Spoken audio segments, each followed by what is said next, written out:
Now, if you jump on Google and look up if retiring in Idaho is a good idea, you're going to find some really great positives. But you have to dig a little bit deeper to find out what those negatives are. So today, we are going to talk about the pros and the cons of retiring here in Idaho, hopefully help you avoid a big mistake. Let's go.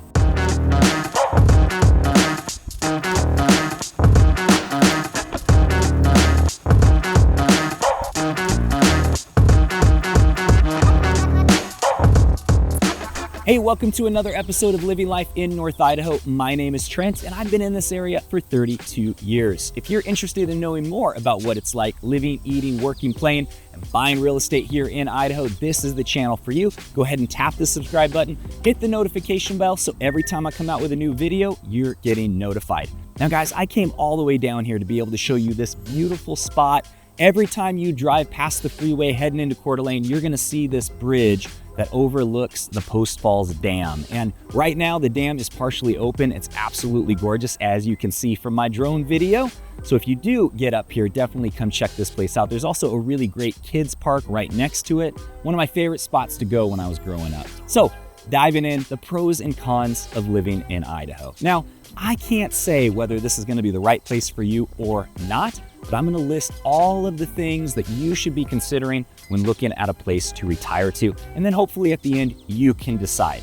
At the end of this video, I will tell you there's some really awesome things happening in this state for retirees. So make sure you stick around and I will share that with you. So diving in, let's start with the first pro, the tax benefits. As you know, our country, our government has done an excellent job of digging us the biggest hole of debt they possibly can, and so taxes have been going up. You look over at Washington, which is our neighbor, and they have an inheritance tax. So all of that money you work so hard to make and give it to your family when you pass, they're gonna take a chunk of that. That's really awesome.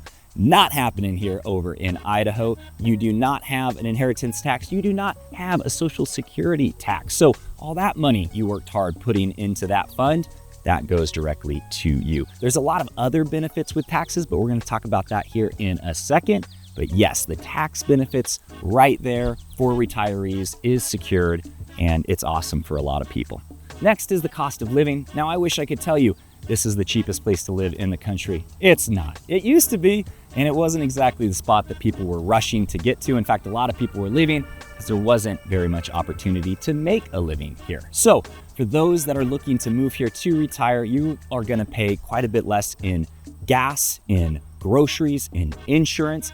Property tax is a lot cheaper than most places, and income tax is only 5.8%. Yes, Washington doesn't have an income tax, but they're gonna get you in other ways. The state has to make its money somehow to pay for all this stuff, and luckily they have kept the taxes in a pretty good spot where it's not a heavy burden for everybody. Another pro of living here, we do have all 4 seasons. So summer, pretty moderate temperatures. You get about 2 weeks where it gets over 100 degrees on average. Normally it's around high 70s, high 80s for most of the summer, but so you can see we got a lot of water here. So you can always go and cool off. Air conditioning is not super expensive. That's the other thing I forgot to mention in cost of living. Utilities are quite a bit cheaper than our neighboring state of Washington and some of the other states in this country. So running your AC, not that big of a deal, but you're gonna have pretty cool springs. You're gonna be in the temperatures between 50 and 60 degrees as it starts to warm up. You will see early March, you're gonna see some like 70-degree days, and then it's gonna snow again, just so you know. And we'll talk about the winters here in the cons list, but fall is pretty moderate. You get gray skies, it's nice and cool. I know people that are in retirement age, a little more sensitive to the climate, and overall this is a pretty good climate. We do have a lot of people during the winter time that do travel, and I'll tell you more in the cons list on that. Another big pro that draws a lot of retirees here, it's a good community of people almost anywhere you go in Idaho. You have a lot of people that look out for each other, go to church, they have families, they're oriented towards taking care of people and looking out for each other. Can't say that for a lot of the cities now in our country, unfortunately. Hopefully it will get back on track, but that is something that really draws people in. We have a lot of groups for basically anything you want to do. You jump on Facebook, you go to a local community center, you're going to be able to find a group of people that enjoy doing what you're doing.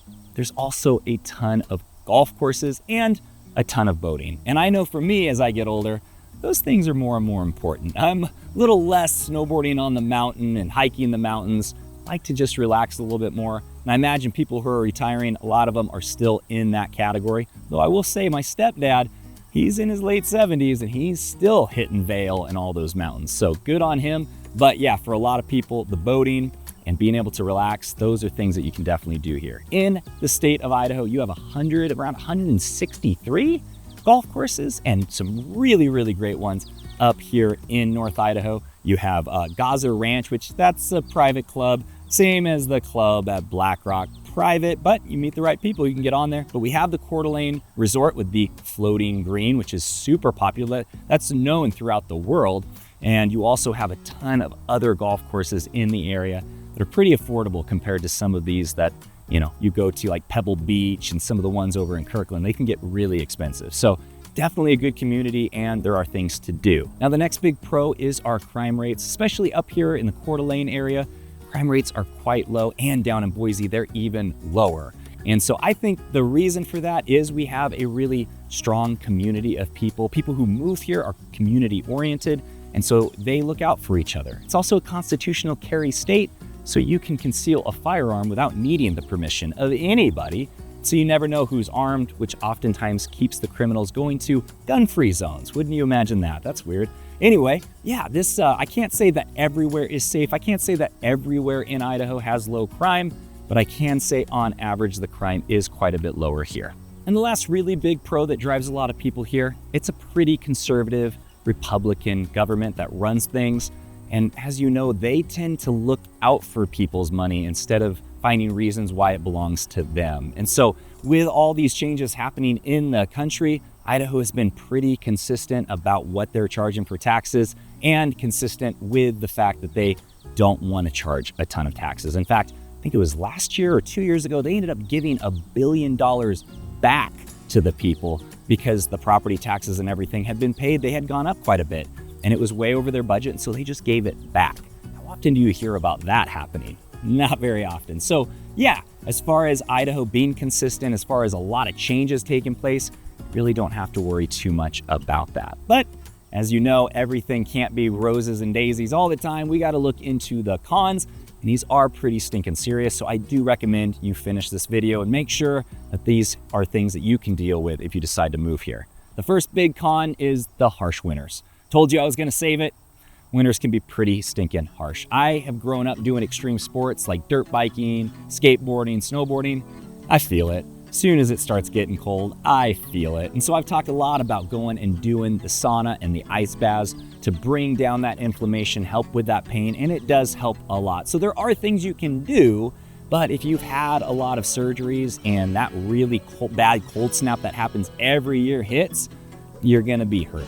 The solution to that for people has been to take a vacation, go on a cruise, go down to Scottsdale and warm back up. In fact, my wife and I have been doing that now because my parents have a house down there that they go for the winter. So we've kind of been joining them for a few days down there just to warm back up. But yeah, it's no joke. The winters here are pretty harsh no matter where you live. You'll hear people say, oh, they're not that bad down in Boise. Well, it depends on the year. It was no snow up here, and I went down and caught a snowstorm, and it snowed 8 inches, and it was stinking colder than crap. And that's kind of the thing with Idaho is the weather does change. It's completely unpredictable year to year. And so even if you move to a place that's not known for having a lot of snow, you can have snow. So you need it to be really fair weather, kind of California or Florida weather all the time. This is not going to be the right place for you. Now, another con of retiring here that you definitely need to be aware of, our healthcare is not fantastic. It's not like a big city. It's not like a big metropolitan area that you have all the highest end specialists that you can get pretty much anything taken care of. We do have a good medical system here. I'm not going to disparage it. It's just if you need specialists, if you have something very specific, you're probably going to end up going to Spokane, and they might even refer you over to Seattle to see a specialist. And for retirees that are older on in their years or going on in their older years, that might be a big challenge. And not knowing your specific experience or situation, I can't say if this is going to be the right fit. So definitely Google it, make sure that the specialists that you need are here, Otherwise, you might want to avoid moving here. Now, the next con is a big con for people who have grown up in densely populated areas and really love that. In Idaho, we don't have that many densely populated areas. I would say that the Boise Treasure Valley is the most densely populated area, and it is. But in Coeur d'Alene, it feels pretty dense because we are surrounded by mountains and there's only so much area. But overall, anywhere else you live, it's not going to be that densely populated. And so you can get feelings of isolation. You can feel like, gosh, there's just not a lot of people here, and not everybody loves that. They might think they do. They might think they want to be isolated from people, but unless you've actually experienced that, you might not love it. So just know that is going to be a big difference for people who've grown up in the city. You're just not really going to get that experience here. Now, the second to last big con is we don't have a ton of amenities. We don't have a ton of entertainment here in Idaho. Boise being the exception. They have the college football teams down there. They have the comedy clubs. They have a lot of things to do because it's, 800,000, 850,000 people in the Treasure Valley and surrounding towns. So that's where people go to have fun, to be entertained. And that's great. But anywhere else in Idaho, you're not going to find a lot of that. In North Idaho, you can always go over to Spokane. They do have all that stuff there, but it's not exactly the best city for people who are trying to get out of the city, not the best situation. It's going to be a big lifestyle change is what I'm trying to say. If you're coming from a city with a lot of amenities, we're just not going to have that here. For some people, they're running for that. For others, that's not going to be a great fit, so make sure you can deal with that. And the last big con of retiring here in Idaho, we do not have master planned communities. Now, my grandma, she lives in a Dell Web development down in California.